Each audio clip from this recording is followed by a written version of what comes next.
Hello sa lahat. Ako si Aina. Ikinagagalak kong makasama kayong lahat muli.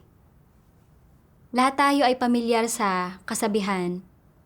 Ang lahat ng kabutihang natatanggap ay dapat suklian ng pasasalamat. Marami sa atin ang naniniwala na ito ang pamantayan para masukat kung ang isang tao ay may konsensya. Kung hindi natin susuklian ang isang kabaitan, maaaring maramdaman nating mas masahol pa tayo sa hayop. Ganoon din ang pananaw ng bida sa artikulo natin ngayon. Ang kanyang tiyuhin ay isang masamang tao at naghahanda ang iglesia na patalsikin ito. Bagamat pumirma siya bilang pagsang-ayon, hindi niya maiwasang isipin kung paano nito iniligtas ang kanyang buhay noong bata pa siya. Ipinangaral sa kanyang pamilya ang ebanghelyo ng Diyos sa mga huling araw at kinupkup pa nga siya para turuan ng medisina. Naramdaman niya na ang pagsang-ayon sa pagpapatalsik sa kanyang tiyuhin ay isang akto ng matinding kawalan ng utang na loob at dinaig siya ng pagkakonsensya. Sa kabila ng pagkaalam na isa itong masamang tao, iminungkahi pa rin niya na tanggapin ito ng iglesia. Kaya paano niya hinanap ang katotohanan upang makalaya mula sa mga gapos ng kaisipang ang kabutihang natanggap ay dapat na buong pasasalamat na suklian at natutunang pakitunguhan ang kanyang tiyuhin ayon sa mga katotohanang prinsipyo. Pakinggan natin ang kanyang patotoo.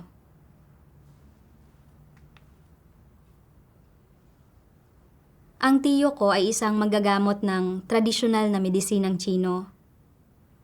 Noong 10 taong gulang ako, naaksidente ako at hindi ko mapigilang sumuka ng dugo. At ang tiyo ko ang nagligtas sa akin sa kritikal na sandali. Palagi kong naaalala ang kabutihang ito na nagligtas ng buhay ko. At naisip ko na kailangan kong suklian ng tama ang tiyo ko paglaki ko. Noong 2008, pumanaw ang tatay ko dahil sa karamdaman. Noong labis ang kalungkutan ng aming buong pamilya, ipinangaral sa amin ng tiyo ko ang ebanghelyo ng makapangyarihang Diyos sa mga huling araw. Bukod sa binigyan kami nito ng masasandigan, binigyan din kami nito ng pagkakataon na hangarin ang katotohanan at kamtin ang kaligtasan. Kaya lalo pa akong nagpapasalamat sa tiyo ko. Dahil sa pagkamatay ng tatay ko, mahirap para sa nanay ko na matustusan ang mga gastusin sa pag-aaral naming 3 magkakapatid. Kaya naman, dinala ako ng tiyo ko sa bahay niya, kung saan pwede akong manampalataya sa Diyos habang nag-aaral din ng medisina kasama niya. Tumira ako at kumain sa bahay niya. Hindi gaanong maayos ang kalusugan ko at madalas na naghahanda ng masusustansyang pagkain ang tiyo ko para sa akin. Tinrato niya ako na parang sarili niyang anak. Kaya puno ako ng pasasalamat sa kanya at naisip ko na kung magkakaroon siya ng anumang suliranin sa hinaharap, hanggat ito ay isang bagay na kaya kong itulong sa kanya, gagawin ko ang lahat ng aking makakaya para gawin ito. Noong 2011, tinukoy ng iglesia na isang masamang tao ang tiyo ko. Siya ay mayabang, palalo, nanggugulo ng walang dahilan, at hindi tumatanggap sa katotohanan kahit kaunti. Pinahirapan niya ang mga taong nagbibigay sa kanya ng mga suwestyon at madalas niyang hinuhusgahan, inaatake at kinukundina ang mga lider at manggagawa. Nag-udyok siya ng mga alitan sa pagitan ng mga kapatid at mga lider na nagsanhi ng matitinding kaguluhan sa buhay iglesia at sa gawain. Masyado niyang nasusupil ang mga kapatid na hindi na sila naglakas loob na makisalamuha sa kanya at tumanggi siyang magsisi sa kabila ng paulit-ulit na pagbabahaginan. Nagpa siya ang iglesia na patalsikin siya. Noong panahong iyon, tinanong ng leader kung payag ba akong ipirma ang pangalan ko at talagang nagtalo ang kalooban ko. Halatang halata ang pag-uugali ng tiyo ko.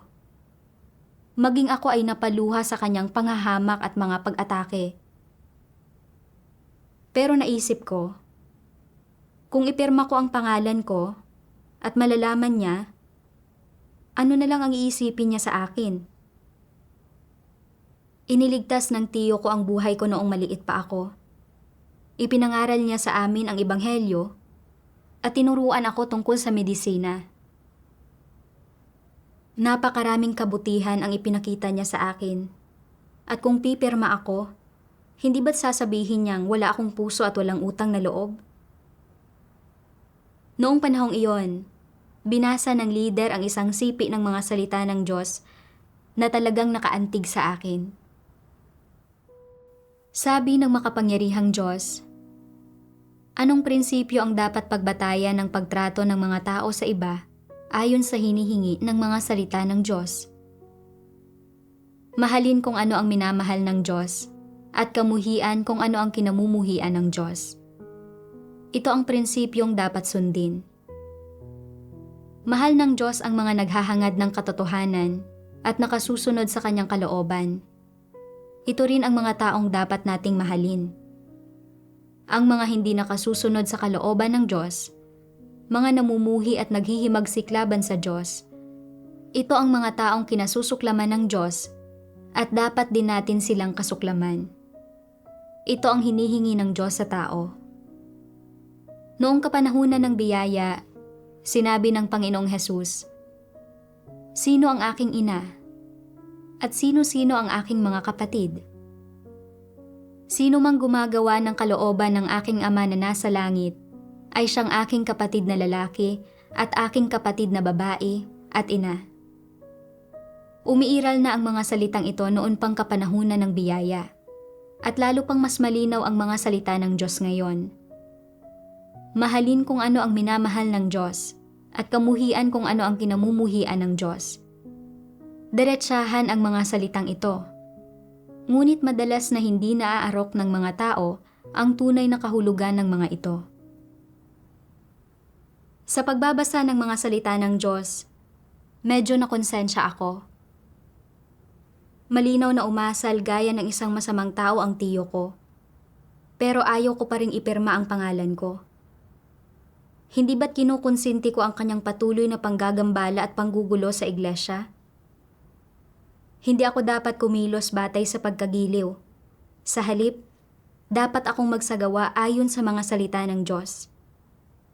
Mahalin kung ano ang minamahal ng Diyos at kamuhian kung ano ang kinamumuhian ng Diyos. Pagkatapos, pinirmahan ko ang pangalan ko. Noong 2012, naglabas ang iglesia ng isang abiso tungkol sa pagpapatalsik sa tiyo ko. At palagi akong natatakot na harapin siya. Kalaunan, nang malaman ng tiyo ko na pumirma ako, pinagalitan niya ako dahil sa kawalan ng pagkilatis at tinawag akong isang hangal. Nang marinig ko ang sinabi niyang iyon, alam kong hindi man lang niya pinagnilayan o inunawa ang kanyang masasamang gawa. Pero napaisip pa rin ako kung naging masyado ba akong walang puso at walang utang na loob sa kanya sa pagpirma sa pangalan ko. Kalaunan, dahil sa mga pangangailangan ng tungkulin ko, umalis ako sa tahanan ng tiyo ko. Bagaman hindi ko na kailangang humarap pa sa tiyo ko, nananatili pa rin sa isipan ko ang mga salita niya nang pagalitan niya ako. Lalo na, kalaunan, may nangyari na nagparamdam sa akin na mas lalo akong nagkautang sa tiyo ko. At sa huli, nakagawa ako ng isang bagay na laban sa Diyos. Bago ang pagtatapos ng 2016, ginagampanan ko ang aking tungkulin ng malayo sa amin at isinugod ako ng mga kapatid sa ospital dahil sa malubhang pneumonia at pleural effusion. Humangos ang tiyo ko tungong ospital at walang sawa akong inalagaan, gumugol ng pera at pagod. Napakababa ng presyon ng dugo ko at ginamot niya ako gamit ang acupressure. Pagkatapos akong ma-discharge, naghanda pa siya ng tradisyonal na medisinang Tsino para tulungan akong makabawi. Nang makita kong mabuti pa rin siya sa akin sa kabila ng pagpirma ko sa pagpapatalsik sa kanya, lalong tumindi ang naramdaman kong pagkakonsensya sa kanya. Sa panahong iyon, sinabi ng tiyo ko kung paanong nagpatuloy siya sa pangangaral ng Ebanghelyo sa mga nakalipas na taon kahit pagkatapos niyang mapatalsik. Nagdadala ng ilang tao sa Diyos. Inaresto pa nga siya ng CCP dahil sa kanyang pangangaral ng Ebanghelyo. Ipinahalughog din ang bahay niya, kinumpiska ang kanyang mga ari-arian, at ipinasara ang kanyang parmasya. Nawalan siya ng mahigit 100,000 yuan. Sa kabila ng pang-uusig ng malaking pulang dragon, hindi niya ibinunyag kung saan nakatago ang mga aklat ng mga salita ng Diyos. Gayunpaman, nang magpakita sa kanya ang CCP ng mga larawan at inutusan siyang ituro ang mga kapatid, inamin niya na ang isa sa mga sister ay isang leader. Ito ang leader na nagpatalsik sa kanya ilang taon na ang nakararaan. Matapos sabihin sa akin ang lahat ng ito, sinumbatan niya ako na wala akong konsensya. Sinasabi na itinuring niya ako na parang anak at inalagaan niya ako na parang tatay ko siya. Pero bilang kapalit, hindi ako nagpakita ng anumang damdamin ng tao at kumilos ako na parang isang walang awang hayop. Nang marinig ko siyang magsalita tungkol sa mga bagay na ito, nakaramdam ako ng pagkakautang sa kanya. At nakisimpatya rin ako sa kanya. Noong panahong iyon, nagkataong nabalitaan ko na sinasabi ng mga nakatataas na lider na kung ang mga pinatalsik ay nagpakita ng pagsisisi at nagpatuloy sa pananampalataya sa Diyos at pangangaral ng Ebanghelyo, maaari silang tanggaping muli sa iglesia. Dahil dito, naalala ko ang tiyo ko. Naisip ko, kahit na pinatalsik siya, ipinapangaral pa rin niya ang Ebanghelyo nitong mga nakalipas na taon. Nang arestuhin at tanungin ng CCP, hindi pa rin niya itinatwa ang Diyos. Kaya hindi ba posible na tanggaping muli sa iglesia ang tiyo ko? Kahit na ipinangaral lang niya ang Ebanghelyo at nagtrabaho siya para makabawi sa mga dati niyang maling gawain, ayos na iyon. Pagkatapos niyon, kung higit na makikipagbahaginan sa kanya ang iba ng mga salita ng Diyos, hindi kaya't unti-unti siyang makapagsisimulang magnilay-nilay sa kasamaang nagawa niya at makakapagkamit ng pagsisisi at pagbabago? Kung maipapasok ko siyang muli sa iglesia, hindi ba't makikita niya na may kaunti akong konsensya at hindi naman ganoon kawalang utang na loob na tao? Nang sumagi ito sa isip ko, pakiramdam ko ay parang nakahanap ako ng pagkakataon na makabawi sa kanya at masuklian ang kanyang kabutihan. Kaya sumulat ako sa leader. Iniuulat ang tungkol sa mabubuting pag-uugali ng tiyo ko. Pero pagdating sa pagtuturo niya sa larawan ng leader ng iglesia sa mga pulis at pagrereklamo niya sa harap ko at pagsasermon sa akin, hindi ko isinali ang lahat ng iyon. Kalaunan, nagsaayos ang mga leader ng isang tao na makikipagkita sa tiyo ko para tingnan kung natugunan ba niya ang mga pamantayan para mapabalik sa iglesia. Pagkalipas ng ilang araw, sinabi sa akin ng isang sister, nang pumunta kami sa tiyo mo at tinanong namin siya kung paano siya nagnilay sa kanyang sarili at paano niya sinubukang kilalanin ang sarili niya, nagalit siya ng husto at sinabing, hindi talaga kayo naririto para siyasatin ang mga katunayan. Pinagtatakpan lang ninyo ng mga lider ang isa't isa. Magkakasabwat kayong lahat dito. Mukhang susuntukin na niya kami.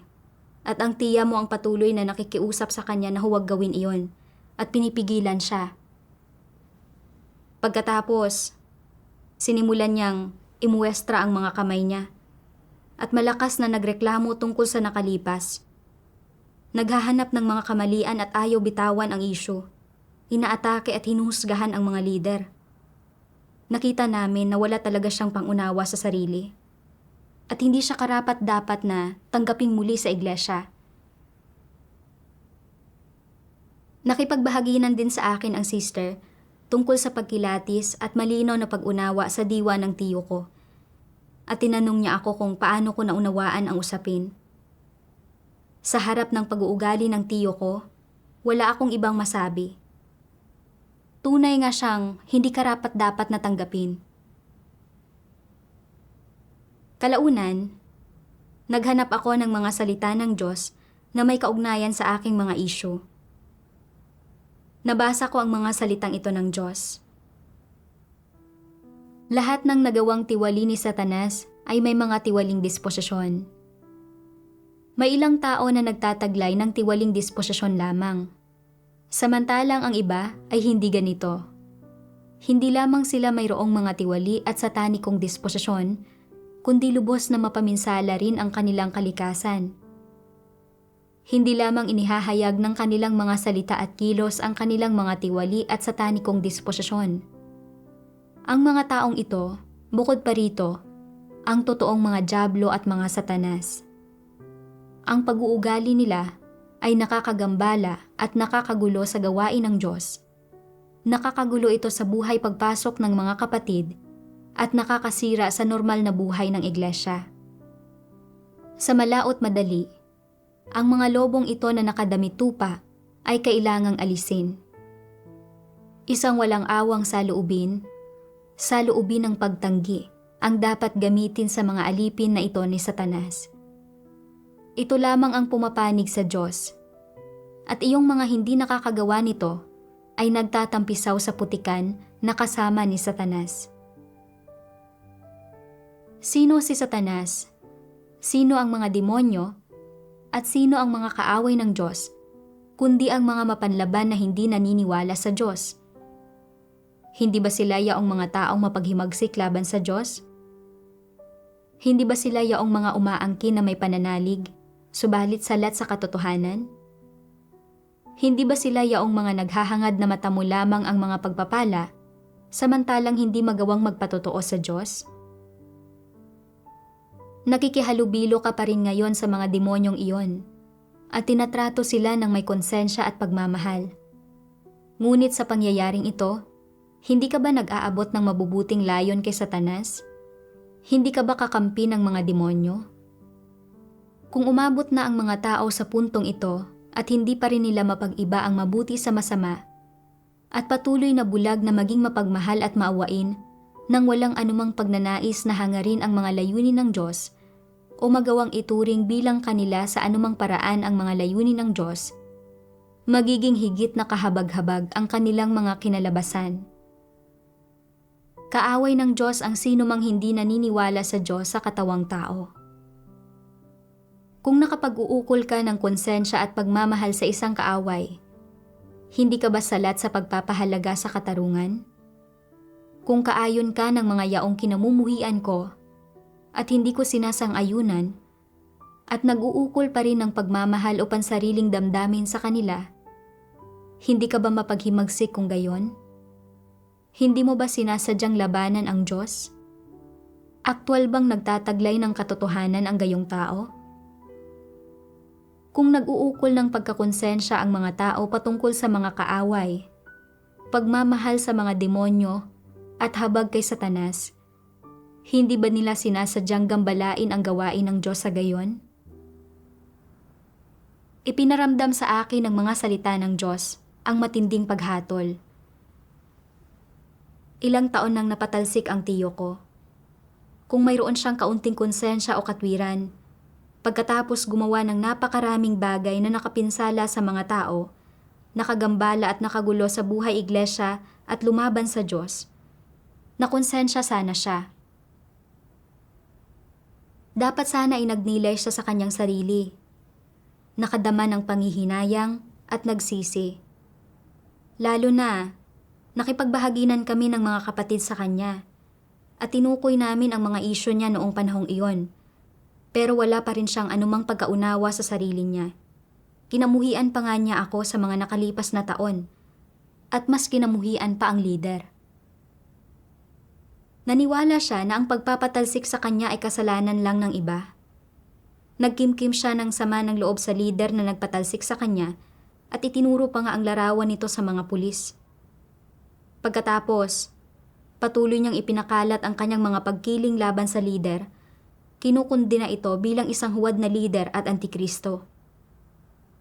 Malinaw na may diwa siya ng isang masamang tao, na ang kalikasan niya ay tutol at namumuhi sa katotohanan, at na hindi siya kailanman magsisisi at magbabago. Nahaharap sa gayong tunay na masamang tao, patuloy kong binigyang diin ang pagkakaroon ng konsensya at pagsusukli sa kanyang kabutihan. Ipinagtatanggol pa nga siya at nagsasalita ng mabuti tungkol sa kanya. Umaasa na matatanggap siyang muli sa iglesia. Tunay akong bulag at hangal. Hindi matukoy ang mabuti sa masama. Hindi ba't sinusubukan kong magpalakas kay Satanas? Pumapanig sa mga masasamang tao at lumalaban sa Diyos? Kalaunan, nabasa ko ang isang sipi ng mga salita ng Diyos at nagkaroon ng kaunting pagkaunawa sa matuwid na disposisyon ng Diyos. Noon ko lalong naramdaman na hindi na dapat tanggaping muli ang tiyo ko sa iglesia. Sabi ng makapangyarihang Diyos, wala akong pakialam kung gaano man kapuri-puri ang iyong pagsisikap, kung gaano man kahanga-hanga ang iyong mga kalipikasyon, kung gaano mo man kahigpit akong sinusunod, kung gaano ka man kabantog, o kung gaano mo man pinabuti ang iyong asal. Hanggat hindi mo natutugunan ang aking mga hinihingi, hindi mo kailanman makakamit ang aking pagsang-ayon. Iwaksi mo na sa lalong madaling panahon ang lahat ng iyong ideya at kalkulasyon at simulang seryosohin ang aking mga hinihingi.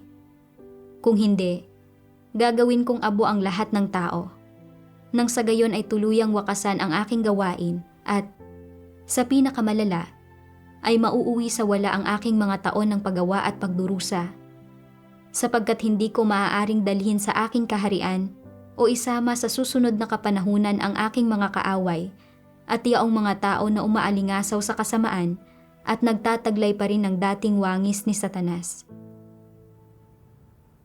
Matapos basahin ang mga salita ng Diyos, nadama ko ang banal, matuwid, at hindi nalalabag na disposisyon ng Diyos.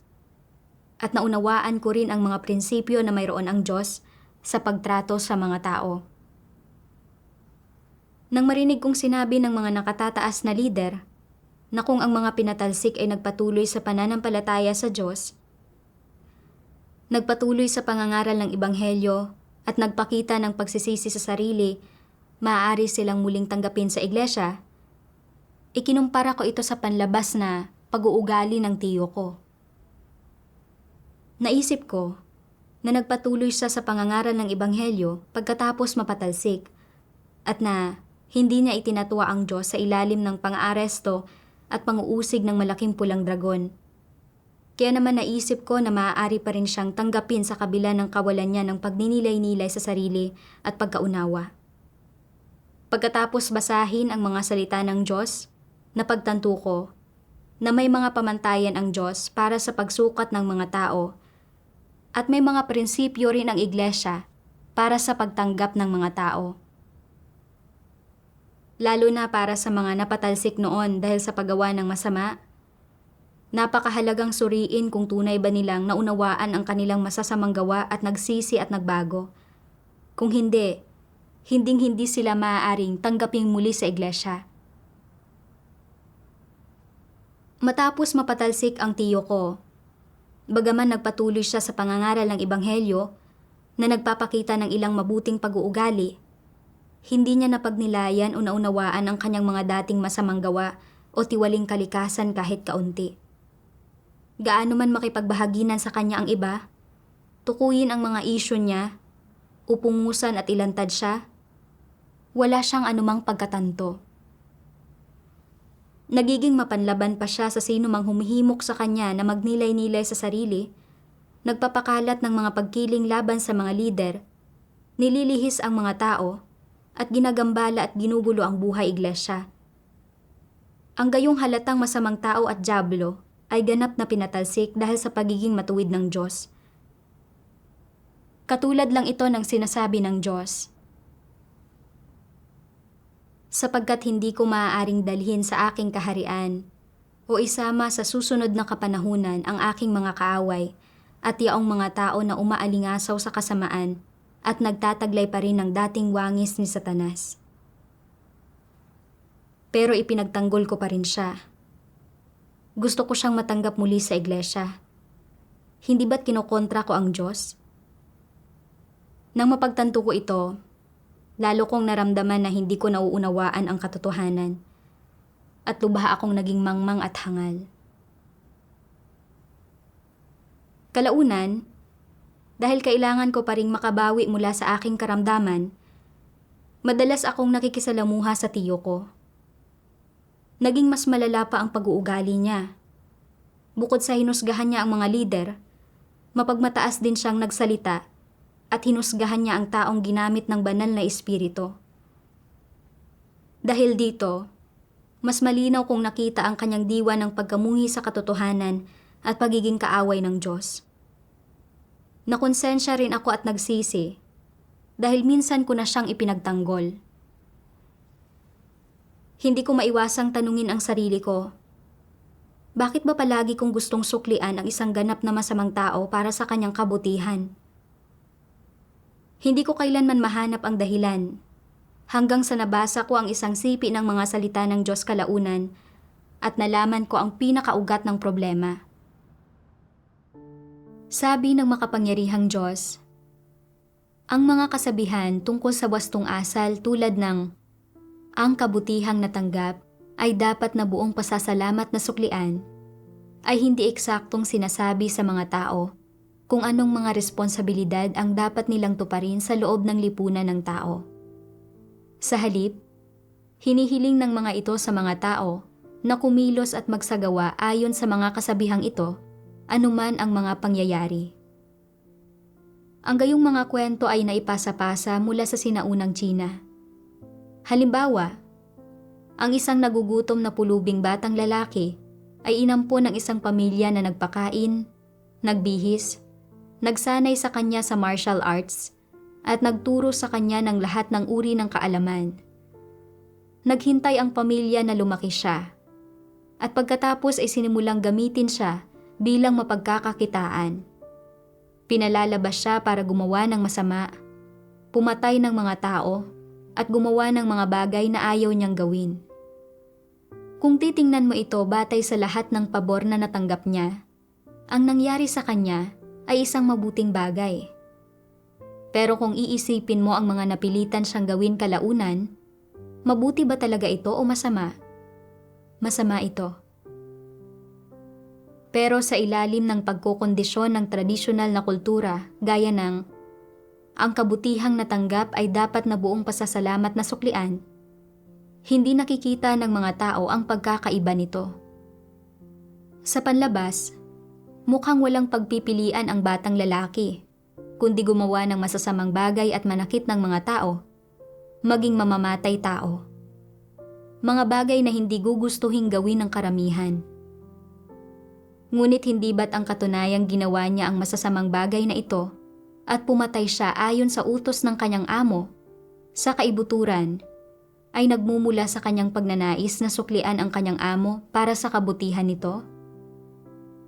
Partikular na dahil sa pagkukondisyon ng tradisyonal na kultura ng Tsina, gaya ng ang kabutihang natanggap ay dapat na buong pasasalamat na suklian, hindi mapigilan ng mga taong maimpluwensyahan at makontrol ng mga ideyang ito.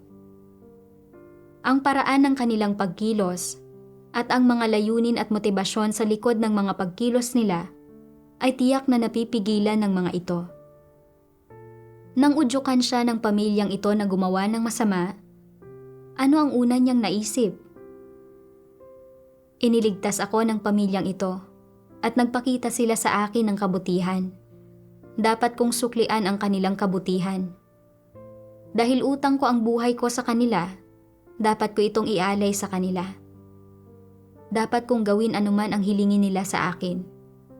Kahit na hilingin nila sa aking gumawa ng masama at pumatay ng mga tao, hindi ko maaaring isaalang-alang kung ito ay tama o mali.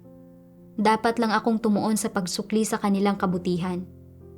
Karapat-dapat pa ba akong tawaging tao kung hindi ko susuklian ang gayon kadakilang kabutihan?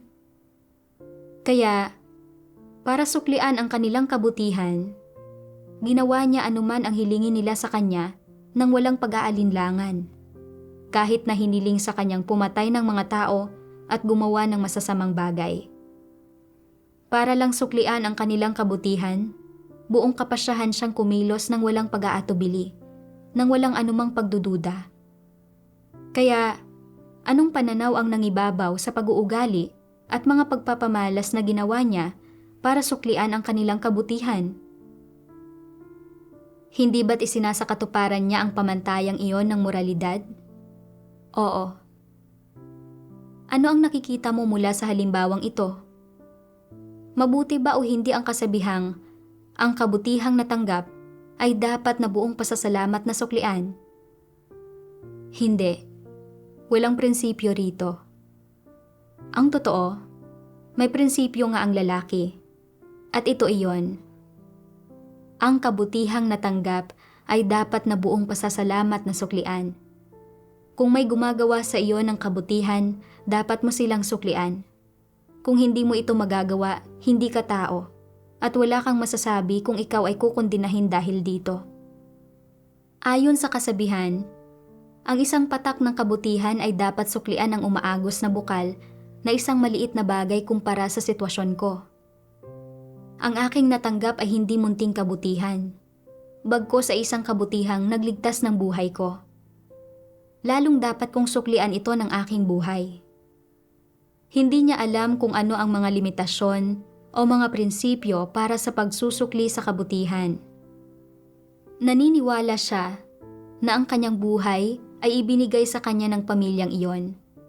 Kaya dapat niya itong ilaan sa kanila bilang kapalit at gawin ang anumang hinihingi nila sa kanya, kasama na ang pagpatay o iba pang paggawa ng kasamaan. Ang ganitong paraan ng pagsusukli sa kabutihan ay walang mga prinsipyo o limitasyon. Naging kasabwat siya ng masasama at sa paggawa nito ay sinira niya ang kanyang sarili. Tama bang suklian niya ang kabutihan sa ganitong paraan? Hinding-hindi. Kahangalan ang ganitong pagsasagawa ng mga bagay-bagay. Matapos basahin ang mga salita ng Diyos, napagtanto ko na noon pa ay palagi akong nakakaramdam ng pagkakautang at pagkakonsensya sa tiyo ko at gusto kong makabawi sa kanya at suklian siya sa kanyang kabutihan. Ito ay pangunahing dahil sa nakagapos at napipigilan ako ng moral na pag-iisip ng ang kabutihang natanggap ay dapat na buong pasasalamat na suklian at ang isang patak ng kabutihan ay dapat suklian ng umaagos na bukal.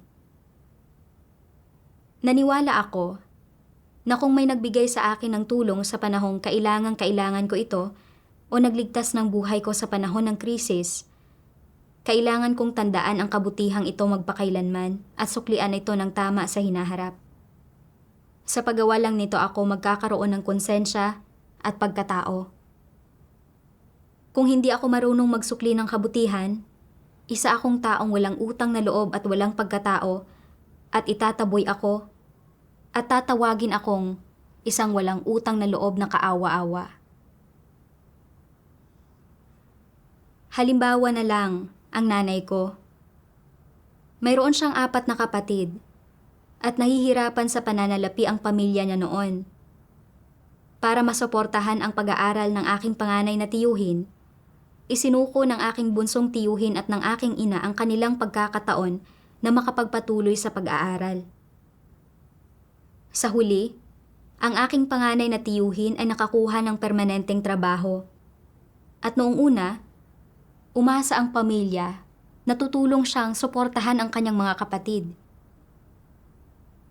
Gayunpaman, bukod sa nabigo siyang tumulong sa kanyang mga kapatid, hindi rin niya sinuportahan ang sarili niyang nanay. Tinawag siyang walang utang na loob ng lahat ng kamag-anak at kaibigan namin. At siya ay naging isang taong itinataboy ng lahat. Lumaki ako sa ganitong kapaligiran. Kaya pakiramdam ko ay dapat akong maging taong may konsensya sa hinaharap. Isang taong marunong magsukli ng kabutihan. Ang impluwensya ng ganitong kaisipan ang naging dahilan kung bakit hindi ko kayang makilatis ang tama sa mali o makilatis kung anong uri ng tao ang sinusuklian ko kapag may nangyayari sa akin. At wala akong pakialam kung naaayon ba ang mga kilos ko sa mga katotohanang prinsipyo.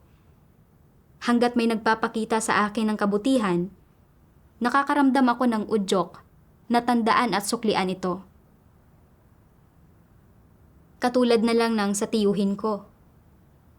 Noong oras na para at pirmahan ko ang aking pangalan para mapatalsik siya. Dahil iniligtas niya ang buhay ko, ipinangaral sa amin ang ebanghelyo ng Diyos sa mga huling araw, at itinuring ako na parang sarili niyang anak. Nahirapan akong pumirma dahil sa kabutihang ito. Natakot ako na kung gagawin ko iyon, magiging isa akong taong walang utang na loob na walang konsensya. Bagaman pumirma ako sa huli, hindi matahimik ang konsensya ko tungkol dito. At nakaramdam ako ng pagkakautang sa kanya. At saka, noong may sakit ako habang ginagawa ang aking tungkulin malayo sa bahay, naging abala sa pag-aasikaso ang tiyo ko. At naglaan siya ng maraming pera at pagod sa pag-aalaga sa akin, na mas lalong nagpakonsensya sa akin. Kaya naman, pagkatapos kong marinig ang pagbabahagi na ng mga nakatataas na lider tungkol sa mga prinsipyo ng pagtanggap ng mga tao, gusto kong samantalahin ang pagkakataong ito para suklian ang tiyo ko. Bilang resulta, bagaman malinaw na hindi nagnilay ang tiyo ko o hindi niya naunawaan ang kasamaang nagawa niya sa nakalipas na ilang taon at nagkimkim pa nga siya ng sama ng loob tungkol sa pagpapatalsik sa kanya, at itinuro niya sa malaking pulang dragon ang leader ng iglesia na nagpatalsik sa kanya. Dahil kontrolado ako ng pag-iisip na ang kabutihang natanggap ay dapat na buong pasasalamat na suklian, maganda ang pagkakasabi ko tungkol sa kanya sa harap ng mga lider. Pinagtatakpan at itinatago ang kanyang masamang pag-uugali. Umaasang matatanggap siyang muli sa iglesia para mabayaran ko ang pagkakautang ko. Napagtanto ko na ang tradisyonal na pag-iisip ng ang kabutihang natanggap ay dapat na buong pasasalamat na suklian ay pumipigil sa akin. Kaya hindi ko magawang tukuyin ang mabuti sa masama, tama sa mali. Dahil dito, kumilos ako ng walang anumang prinsipyo o moral na pamantayan. Ngayon, ito ang panahon ng pagdadalisay ng iglesia at pag-aalis sa masasamang tao, mga antikristo at mga hindi mananampalataya. Kung nakatuon pa rin ako sa pagkakaroon ng konsensya at pagsusukli sa kabutihan ng masasamang tao, gustong tanggapin silang muli sa iglesia, hindi ba't nagiging kasabwat ako ng masasamang tao at nagdudulot ng mga pagkagambala at kaguluhan? Paanong naiiba ang pag-uugali ko sa kalikasang inilarawan ng Diyos bilang ang pulubing pumapatay para masuklian ang kabutihan? Sa pagkaunawang ito, malinaw kong nakita ang maling paniniwala at laso ng tradisyonal na moral na pag-iisip ng ang kabutihang natanggap ay dapat na buong pasasalamat na suklian. Ito ay isang ganap na mapanlihis at mapagtiwaling maling paniniwala. Pagkatapos, nagbasa ako ng higit pang mga salita ng Diyos. Ang tradisyonal na pangkultural na konsepto na ang kabutihang natanggap ay dapat na buong pasasalamat na suklian ay kailangang kilatisin. Ang pinakamahalagang bahagi ay ang salitang kabutihan. Paano mo dapat tingnan ang kabutihang ito? Anong aspekto at kalikasan ng kabutihan ang pinatutungkulan nito? Ano ang kabuluhan ng buong pasasalamat na pagsukli sa kabutihan? Dapat alamin ng mga tao ang mga sagot sa mga tanong na ito.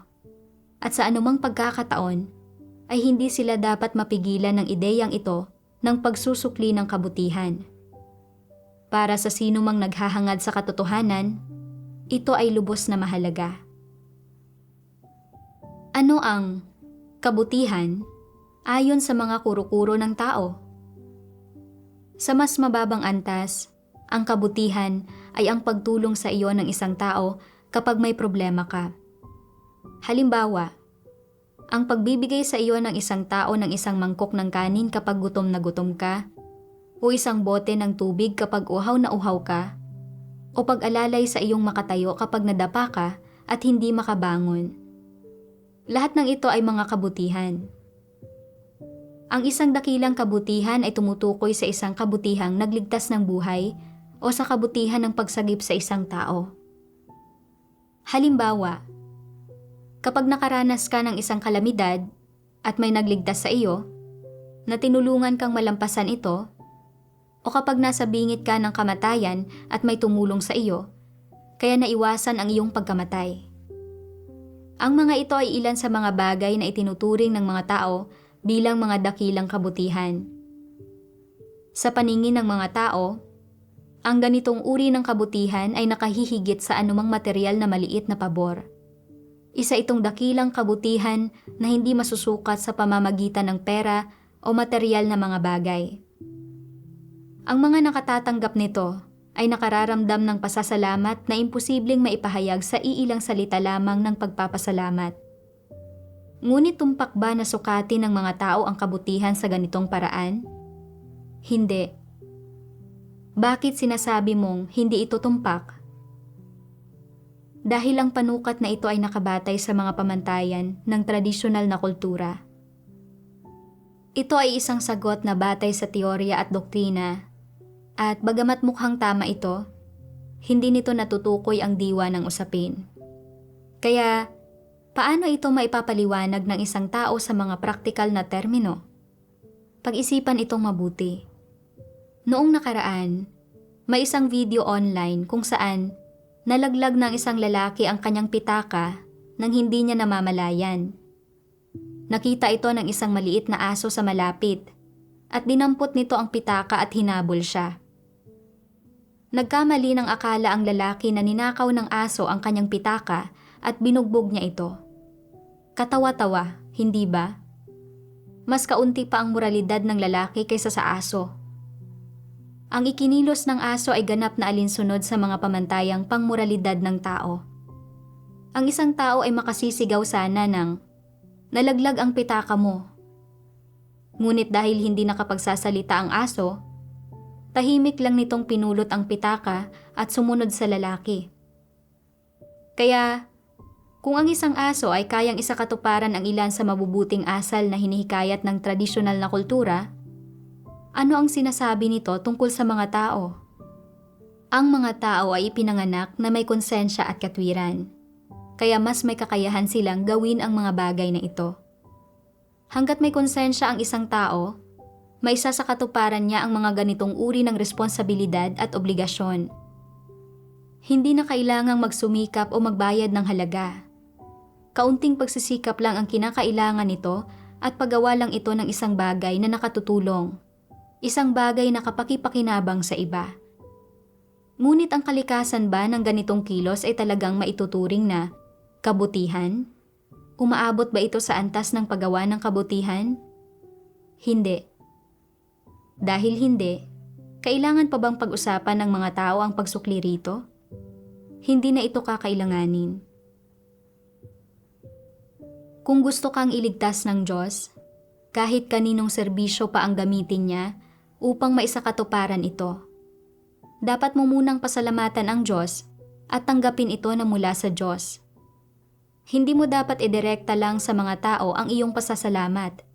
Lalong huwag mong ialay ang iyong buhay sa isang tao bilang pasasalamat. Isa itong malaking pagkakamali. Ang mahalaga ay mapagpasalamat ang iyong puso sa Diyos at tinatanggap mo ito mula sa Kanya. Matapos basahin ang mga salita ng Diyos, nagkaroon ako ng bagong pagkaunawa at definisyon ng kabutihan na tinutukoy sa pariralang. Ang kabutihang natanggap ay dapat na buong pasasalamat na suklian. Inakala ko noon na kung may nag-abot ng tulong sa akin o nagligtas pa nga ng buhay ko kapag naharap ako sa mga suliranin o panganib, o kapag delikado ang buhay ko, isa itong malaking kabutihan na dapat kong tandaan at suklian sa hinaharap. Ngayon, sa pamamagitan ng mga salita ng Diyos, napagtanto ko na ang lahat ng ito ay hindi pwedeng tawaging kabutihan. Ito ay simpleng likas na gawin ng mga tao. Isang bagay na kayang gawin ng sino mang may konsensya. Tungkol sa tiyo ko, bilang isang doktor, ang iligtas ang buhay ko nang makita niyang nasa panganib ako ay talagang normal lang at responsibilidad niya ito. Higit pa rito, ang hininga kong ito ay nagmumula sa Diyos. At ang buhay at kamatayan ko ay nasa ilalim ng kataas-taasang kapangyarihan ng Diyos. Hindi lang ako buhay dahil iniligtas ako ng tiyo ko. Matapos pumanaw ang tatay ko, noong nahirapan ang nanay ko na tustusan ang pagpapalaki sa maraming anak, pinaaral ako ng tiyo ko ng medisina kasama niya at pinakain at pinatira ako sa bahay niya. At nang makita niyang mahina ang kalusugan ko, binigyan niya ako ng masusustansyang pagkain. Inalagaan niya rin ako pagkalipas ng ilang taon noong maospital ako. Lahat ng ito ay kataas-taasang kapangyarihan at mga pagsasaayos ng Diyos. At dapat kong tanggapin ang mga ito mula sa Diyos. Isa pa, ipinangaral sa amin ng tiyo ko ang ebanghelyo ng Diyos sa mga huling araw na siyang kataas-taasang kapangyarihan at pagsasaayos din ng Diyos. Ang nag-iisang dapat kong pasalamatan ay ang Diyos. Nang maunawaan ko ito, sa wakas ay naibsan ang pagkakonsensyang naramdaman ko sa tiyo ko. Sa pamamagitan ng karanasang ito, malinaw kong nakita ang maling paniniwala ng tradisyonal na moral na pag-iisip ng ang kabutihang natanggap ay dapat na buong pasasalamat na suklian at kung paano nito ginagapos at pinipinsala ang mga tao. Kung wala ito, ipinagpatuloy ko sana ang pagbabayad ng kabutihan ng walang pinipili, ng walang mga prinsipyo o moral na pamantayan, nilalabanan pa nga ang Diyos nang hindi ko namamalayan. Ang mga salita ng Diyos ang nagdala sa akin sa pagkatantong ito.